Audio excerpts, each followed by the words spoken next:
प्रभु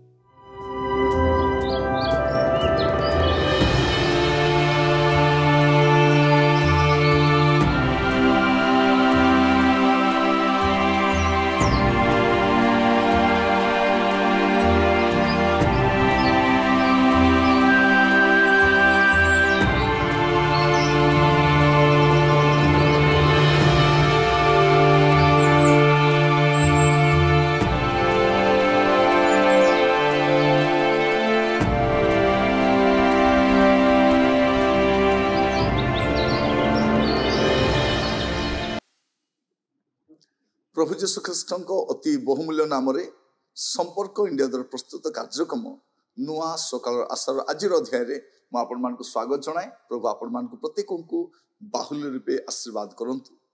प्रभु वाक्य कि प्रकार कार्य साधन करुच्ची मैंने छोट छोट संवाद द्वारा बुझी पारे। मैं अनेक को साक्षात करे कहते भाई एगुड़ा आम टनिक भाया कार्य करुच्ची बाकी गुड़ा बाधुची कि आम या द्वारा परिवर्तित होचु। छोट संवाद किंतु एफेक्ट बहुत अच्छी बोली कहती।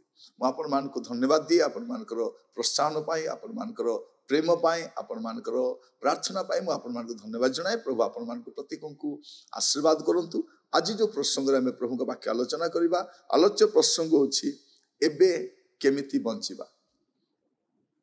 एबे केमिति बंचिबा बंचिलु तो बंचिलु बहुत समय बंची आसिलु किंतु एबे केमिति बंचिबा।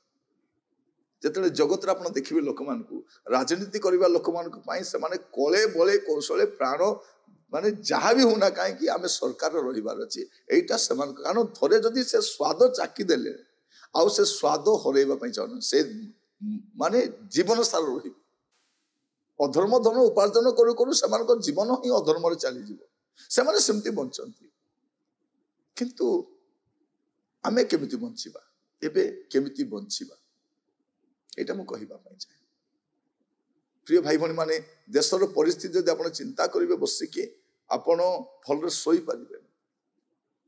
जो प्रकार परिस्थिति गति करूछु आमे आज देश रे आमे केबे परिकल्पना भी करि नथिलु जे आम लोक मान को द्वारा आमे एते ताड़ित उपेक्षित निर्यातित होबो बोली।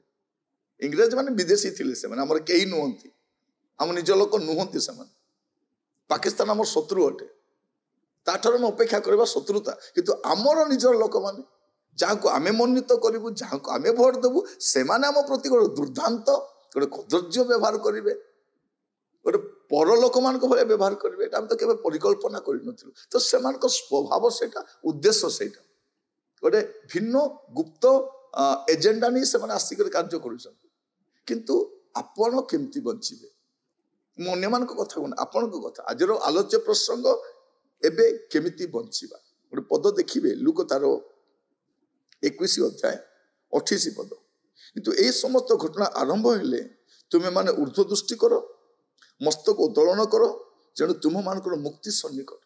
केमिति बंचिबा आमे मस्तक उत्तोलन करी बंचिबा आमे आउ निम्नमुखी हेबा नै आमे पार्थिव विषय आसक्त हेबा नै कारण एई दिन गुडाक आपण देखिबे आगामी समय एई बोली भाव ही परिस्थिति गुडा देखिबे सब विषय गुड़ा ध्यान करने समय आमे मन रखा आठार वर्स्ट टाइम आसूचे जाति धर्म वर्ण निर्विशेष समस्त केवल ख्रिस्टियन मान नुहे आमे तो 2% आमे केते क्षति होबु 90% और बड़का लोक अच्छा अधिक क्षति होगा लोक से अच्छा तो कौन सी जाति बा धर्म वर्ण भाषा का प्रति छाड़ ना समस्ते कष्ट पाइबा देश किंतु मुझे कहे आपण केमती बंचे ए सबू विषय गुड़ा कौन ख्रीष्टर आगमन संकेत अटे। आपण ए सब मुंड न खेले कि आपण ऊर्ध्व दृष्टि कर बंचापी आरंभ कर कारण आपणकर मुक्ति सन्निकट अन्य मान मुक्ति सन्निकट नुह अन्य मान छाड़ ना अन्य माने मुक्ति पाई पारे ना अन्य माने आहरी कष्ट पाइबे अन्य माने आहरी कष्ट पाइबे। आपण अपेक्षा करंतु आगु को देखिबे जो माने बाछि छंती से मुखरे से कहबे आमे काहा को बाछिथिलु आमे भ्रमित होछु कारण रंगीन चश्मा पिंधि देले आपण को सब रंगीन देखा दियो जतले पर्यंत आपण से चश्माटा ओल्है नांती आपणकर से भक्ति छाड़िबने କଲୋସିୟ 3 ପର୍ବ ତାର 2 ପଦରେ ଲେଖାଯାଉଛି, ପାର୍ଥିବ ବିଷୟରେ ଆସକ୍ତ ନ ହୋଇ ଊର୍ଦ୍ଧ୍ୱସ୍ଥ ବିଷୟରେ ଆସକ୍ତ। ଆସକ୍ତି କୋଉଠି ବିଷୟ ହେବା ଦରକାର? ପାର୍ଥିବ ବିଷୟ। ଆମେ କେମିତି ବଞ୍ଚିବା?